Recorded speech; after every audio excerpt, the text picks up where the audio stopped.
Hi, welcome to episode 2. Episode 1ൻ്റെ ഒരു direct continuation video അല്ല ഇത്. അതിൻ്റെ ഒരു മേജർ റീസൺ എനിക്ക് ഈ വീഡിയോ എടുത്ത് ശീലമില്ലാത്തതിൻ്റെ ആണ്. സൂമിങ്ങിൽ വന്നൊരു ഇഷ്യൂ ഉണ്ട്. മെയിൻലി ഇങ്ങനത്തെ വീഡിയോസ് എടുക്കുമ്പോൾ 0.5x അല്ലെങ്കിൽ വൈഡ് ആംഗിൾ ലെൻസ് ഇട്ടെടുക്കുമ്പോഴാണ് കുറച്ചും കൂടെ ബെറ്റർ ആയിട്ട് വരിക. ഞാൻ ഇന്നലെ കുറേ വീഡിയോസ് 1x ഇട്ടിട്ട് എടുത്തത്. സോ മോസ്റ്റ്ലി നമുക്ക് സ്പീഡോമീറ്ററിൻ്റെ ഒരു ഏരിയയിലേക്കാണ് കൂടുതൽ ഫോക്കസ് ഇടുന്നത്. നമുക്ക് റോഡോ അല്ലെങ്കിൽ അപ്പുറത്തുള്ള വ്യൂവോ ഒന്നും മര്യാദയ്ക്ക് കാണുന്നുണ്ടായില്ല.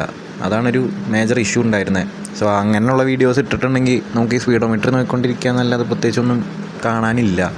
സോ അതാണ് ഒരു ഡയറക്റ്റ് കണ്ടിന്യൂഷൻ അല്ലാതെ അടുത്ത ദിവസത്തെ ഒരു പാർട്ട് പോലെ വരുന്നത്.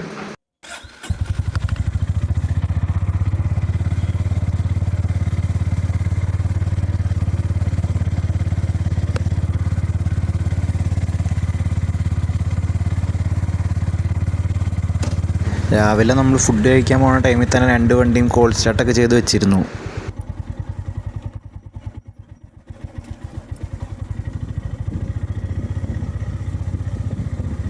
ഇതിപ്പോൾ കാണുന്നത് നമ്മൾ സ്റ്റേ ചെയ്ത സ്ഥലത്ത് നിന്ന് പുറത്തേക്ക് ഇറങ്ങുന്നതാണ്, കൊടൈക്കനാൽ മെയിൻ ഏരിയയിലേക്ക്. ആ സ്റ്റേ ചെയ്ത സ്ഥലം എന്ന് പറഞ്ഞിട്ടുണ്ടെങ്കിൽ അത്യാവശ്യം നല്ല അവിടെ ടിപ്പിക്കലായിട്ടുള്ള പോലെ തന്നെ കുറച്ച് ഹൈറ്റുള്ളൊരു ഏരിയയിലാണ്. പിന്നെ ഈ പറഞ്ഞ റോഡും അങ്ങോട്ടുള്ളത് അത്ര നല്ലതല്ല. ഈ കാണുന്ന പോലെ അവിടെ ഇവിടെയൊക്കെ ആയിട്ട് പൊട്ടി പൊളിഞ്ഞൊക്കെ കിടക്കുന്നത്. പിന്നെ റൂമിൻ്റെ കാര്യം പറഞ്ഞിട്ടുണ്ടെങ്കിൽ അത്യാവശ്യം നീറ്റായിട്ടുള്ള റൂമായിരുന്നു. ഞാൻ ജസ്റ്റ് ഒരു ഫോട്ടോ ഇതിൻ്റെ കൂടെ ആഡ് ചെയ്യാം. ഈ ചെക്കൻ സംഭവം എല്ലാ ഫ്രെയിമിലും കയറി ഇങ്ങനെ വരും.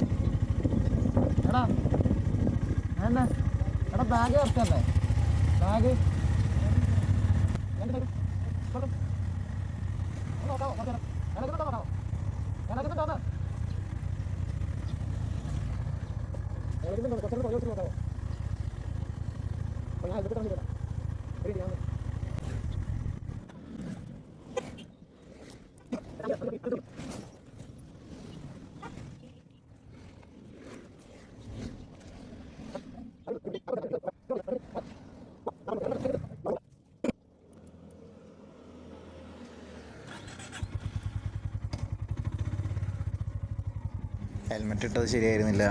അപ്പോൾ ഒന്നുകൂടെ അഴിച്ചിട്ട് വീണ്ടും ഇട്ടു. പിന്നെ ബാഗൊക്കെ കറക്റ്റല്ല എന്ന് ജസ്റ്റ് ഒന്ന് നോക്കി. കറക്റ്റാണെന്ന് പറഞ്ഞത്, പക്ഷെ കുറച്ച് കഴിയുമ്പോൾ ട്വിസ്റ്റ് ഉണ്ട്. നമ്മളിങ്ങനെ ട്രിപ്പ് പ്ലാൻ ചെയ്തപ്പോൾ റോൾസ് ഡിവൈഡ് ചെയ്തായിരുന്നു. അതിൻ്റെ അകത്ത് മെയിൻലി ഈ റൂട്ട് പ്ലാൻ ചെയ്യുന്നതൊക്കെ ഞാനായിരുന്നു. മെയിനായിട്ട് കൺസിഡർ ചെയ്തൊരു ക്രൈറ്റീരിയ എന്ന് പറഞ്ഞിട്ടുണ്ടെങ്കിൽ പോയ റൂട്ടിൽ കൂടെ തന്നെ തിരിച്ചു വരണ്ട എന്നൊരു സംഭവമായിരുന്നു. കുറച്ചും കൂടെ റൂട്ടുകൾ എക്സ്പ്ലോർ ചെയ്യാമെന്നുള്ളൊരു സംഭവമായിരുന്നു. അതുകൊണ്ടായിരുന്നു പാലക്കാട് വഴി കൊടൈക്കനാലിലേക്ക് പോയി തിരിച്ച് ഇടുക്കി വഴി വരാം എന്നൊരു പ്ലാനിലെത്തിയത്. ഇതിപ്പോൾ നമ്മൾ ആ മെയിൻ റോഡിലേക്ക് കയറുകയാണ്. ഇവിടെ അത്യാവശ്യം കുറേ വണ്ടിയൊക്കെ പാർക്ക് ചെയ്തിട്ടുണ്ട്. എനിക്ക് തോന്നുന്നു ഈ സ്റ്റേ ഒക്കെ ചെയ്യുന്ന ആൾക്കാർക്ക് അവിടെ അക്കോമഡേഷൻ ഉള്ള സ്ഥലങ്ങളിൽ പാർക്കിംഗ് ഇല്ലാണ്ടാന്ന് തോന്നുന്നു. റോഡിൻ്റെ സൈഡിലാണ് മൊത്തം പാർക്കിംഗ് ചെയ്തിട്ടേക്കണ ആൾക്കാർ മൊത്തം. അതും കാറൊക്കെ ഇടുമ്പോൾ കുറച്ച് ബുദ്ധിമുട്ടാണ്.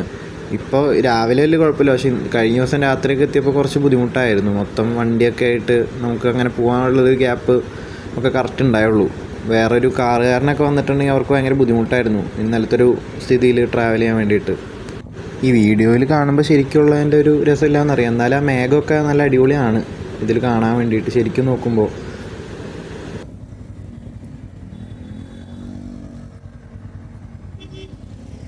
ബാഗ് വെച്ചേക്കണ ശരിയല്ല എന്ന് പറഞ്ഞുകൊണ്ട് ഇതേ ആളെത്തിയിട്ടുണ്ട്.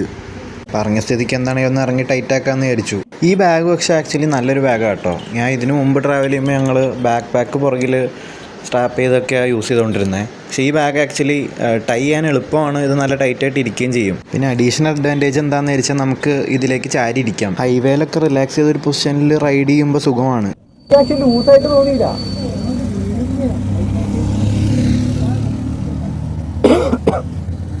ഇതിങ്ങനെ ഇരിക്കുള്ളൂ. അതിൻ്റെ സെറ്റപ്പ് ഇങ്ങനെയാണ്. പിന്നെ ചാടി പോകുന്നതല്ല, ശരിക്കും ചാടനാട് തോന്നിയാ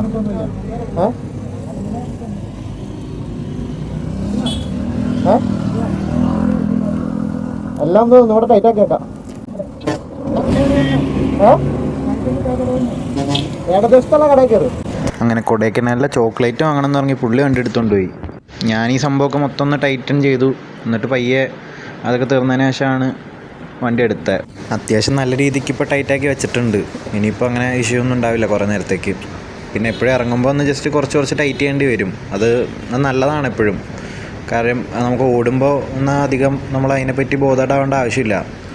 കുറേ നേരം ഓടിച്ചിട്ടും പുള്ളീനെ കാണാതെ ആയപ്പോൾ ഞാൻ വിചാരിച്ചു ഇനി അവനെ മിസ് ചെയ്തു എന്നുള്ളത്. രണ്ട് സൈഡും നോക്കാനുള്ള ബുദ്ധിമുട്ട് കാരണം പുള്ളീനോട് ലെഫ്റ്റിലുള്ള ഏതെങ്കിലും കടയിൽ കയറാൻ പറഞ്ഞായിരുന്നു. അപ്പോൾ ഇങ്ങനെ പോവാണ്. പിന്നെ ഇതിൽ വേറെ സംഭവം എന്താണെന്ന് വെച്ചാൽ ഇച്ചിരി ട്രിപ്പ് പോകാൻ നമ്മൾ കുറച്ചും കൂടെ മുമ്പേ പ്ലാൻ ചെയ്തായിരുന്നു. എനിക്ക് വെച്ചാൽ കറക്റ്റ് ആ ഒരു ടൈം ആയപ്പോഴേക്കും ചുമയൊക്കെ വന്ന ആകെ വിഷയമായി. പിന്നെ എന്തായാലും പ്ലാൻ ചെയ്തല്ലേന്ന് വിചാരിച്ച് ചുമയാണെങ്കിലും പോയി. കാര്യം മാസം മാർച്ചാണെങ്കിലും കൊടൈക്കനാൽ ഏകദേശം 2100 മീറ്റർ സമുദ്രനിരപ്പിൽ നിന്നും ഉയരത്തിൽ നിൽക്കുന്നത്. അപ്പോൾ അതുകൊണ്ട് തന്നെ അത്യാവശ്യം നല്ല രീതിക്ക് തണുപ്പുണ്ടായി. ഇപ്പോൾ രാത്രിയൊക്കെ ആയപ്പോൾ 16 ഡിഗ്രിയൊക്കെ വരെ പോയിരുന്നു. സോ അതുകൊണ്ട് തന്നെ വിൻ്റർ ജാക്കറ്റ് സംഭവങ്ങളൊക്കെ നമ്മൾ കരുതിയിരുന്നു. ഇതാ അവൻ്റെ വണ്ടി കണ്ടു. അപ്പോൾ ഞാനും അങ്ങോട്ട് നൈസായിട്ട് പാർക്ക് ചെയ്യാണ്. അവൻ്റെ ചോക്ലേറ്റ് ഷോപ്പിംഗ് ടൈം എടുക്കുന്നുണ്ടതുകൊണ്ട് ഞാൻ ക്യാമറയൊക്കെ നൈസായിട്ട് അഴിച്ചു വെച്ചു. ചോക്ലേറ്റ് ഷോപ്പർ കിഷോറിനാണ് നമ്മളിപ്പോൾ ക്യാമറയിൽ കാണുന്നത്. ആ നീല ജാക്കറ്റ് ഇട്ട് അങ്ങോട്ടും ഓടി കിടക്കുന്നത് ആൾ വീട്ടുകാർക്ക് വേണ്ടി വാങ്ങുന്നതാണ് എന്നോട് പറഞ്ഞത്. പക്ഷേ ഇതൊക്കെ അവിടെ എത്തിയിട്ടുണ്ടോ എന്ന് വീട്ടുകാർ ഈ വീഡിയോ കാണുമ്പോൾ സ്ഥിരീകരിക്കേണ്ടതാണ്. ഈ വീഡിയോയുടെ നൈസായിട്ട് നിർത്താണ്, കാരണം ഇത് തീർന്നപ്പോൾ തന്നെ ഒരു ട്വിസ്റ്റ് വന്നു.